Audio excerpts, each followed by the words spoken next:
Hey players, Friaza here, and I'm playing the Intruder, a game I made in Roblox Lua from the 1st to 6th of April this year, 2013.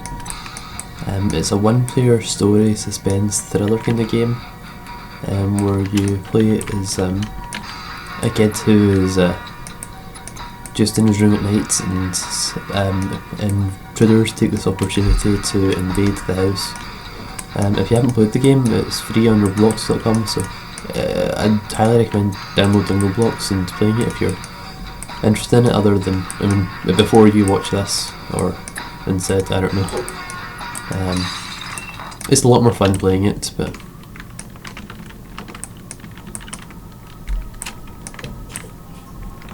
and this is where the game starts off.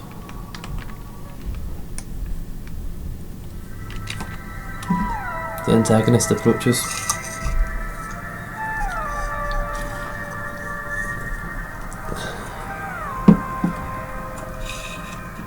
Lately I've been thinking that my games would make good manga anime. Who knows? I might make the Intruder and Friaza escape into a manga series one day, because it is one of my life goals to make a decent manga.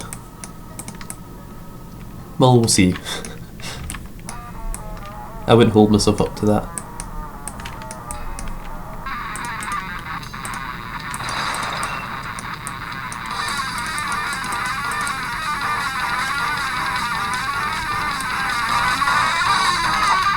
This glitch has been happening a lot recently. It's never happened before, but before today. But usually the Intruder walks here and has his chair, the rat's awake. But for some reason, like 1 out of 10 plays, he just stands there and then, after a few seconds, runs out the window. It's really weird. I think this is a Roblox load glitch.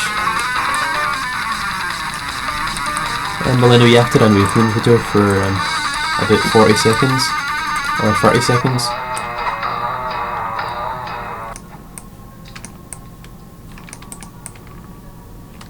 And we get blasted right out the window. Oh, while we're out here, we might as well have a look around. This is the map. Pretty plain, roads, works here and there, and it's quite big. I didn't spend too long designing the exterior, but I did plan it out quite a bit. Yeah, well, relatively. I spent quite a few hours on it anyway.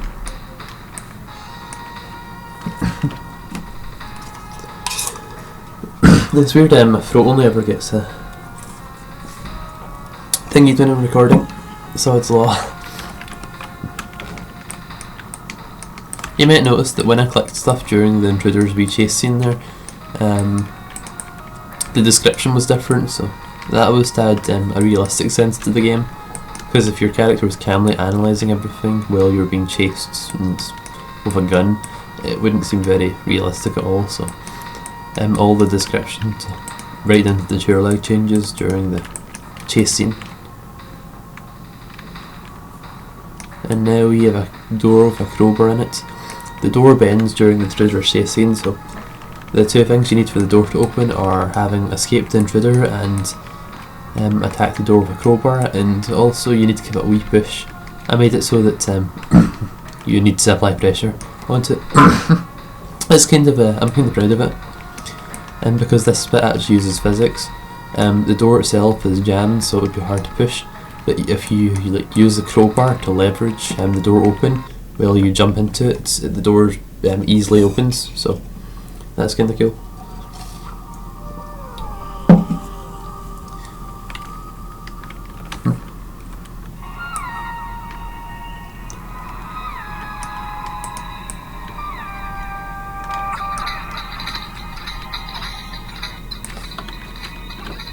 And here comes the Intruder again.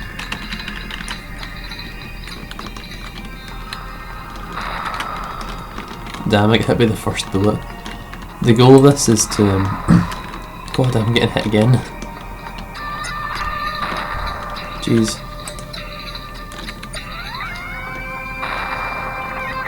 Well, yeah, the Intruder's shooting at us, so the goal is to make him shoot the door. And I've been hit with 3 bullets so far. I'm lucky I'm actually still alive because the gun's damage depends on where you're hit, so 3 hits is the maximum you can hit before like well, dying, so I guess 4 hits is the maximum you can take and then you're dead. If I phrased it the worst way possible. Well, we're dead now.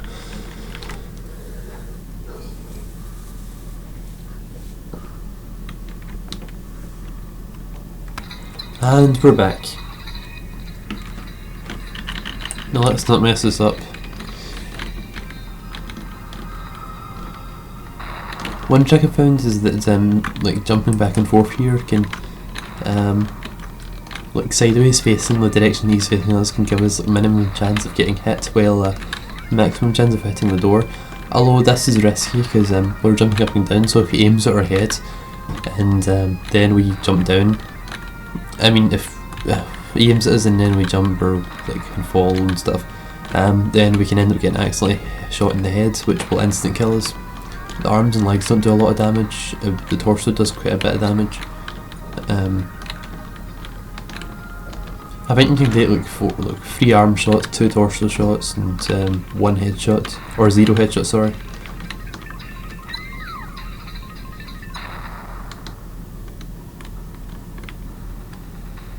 He shoots 1 more bullet after the door closes, which is a kind of trick and a wee extra feature I added. Because if like the door broken and he just walked away straight away, it'd be unrealistic, but at the same time I thought like the player would expect the intruder to stop when the door falls over, so I made him shoot 1 more bullet just to screw them over. He's like, yes, I made it, the door's open, and then like they'd get shot. I'm not sure if that would actually happen, but I kind of like to think that it does happen. The game's notoriously hard, but some people say it's impossible, some people say it's insanely easy, but people like being controversial, so I don't actually know the difficulty level of this game because I haven't got any reliable source. Because if people can do something, it's the easiest thing in the world. If they can't do it, it's the hardest thing in the universe. You know how it goes. So we've changed characters to the main character's, well, not the main character, the previous character's father, and we have to get this gun.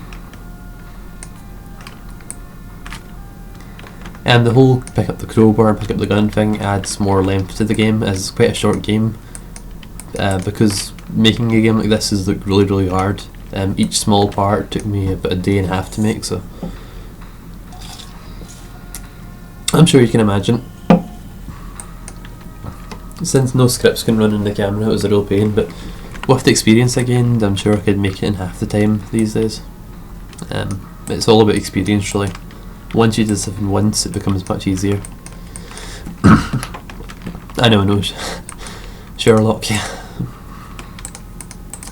And you might have noticed that before we couldn't go here, and we could go here, but now we can't go here and we can go here. I'm actually pretty proud of this. I designed this room so that with a 90 degrees rotation of a wall I could completely change where I could go. Before the wall was here to here, but if I flip the wall around 90 degrees it becomes here to here, meaning that I can just go through the door but I can't go up the stairs. Pretty cool, huh?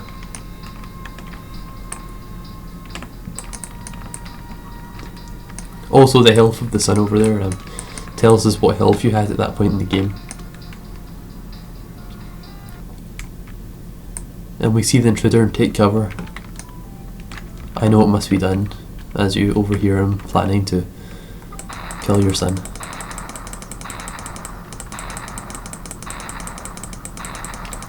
And it becomes a kind of sadistic shooting game.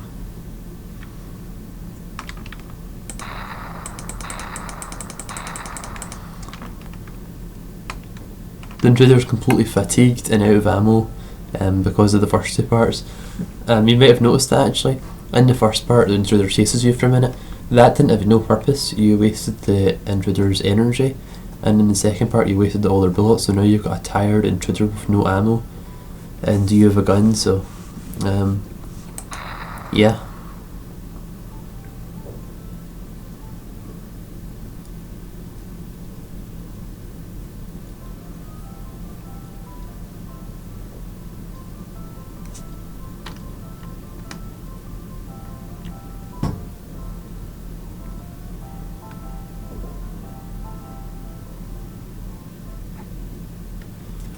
And that's the end of the game. The intruder is dead.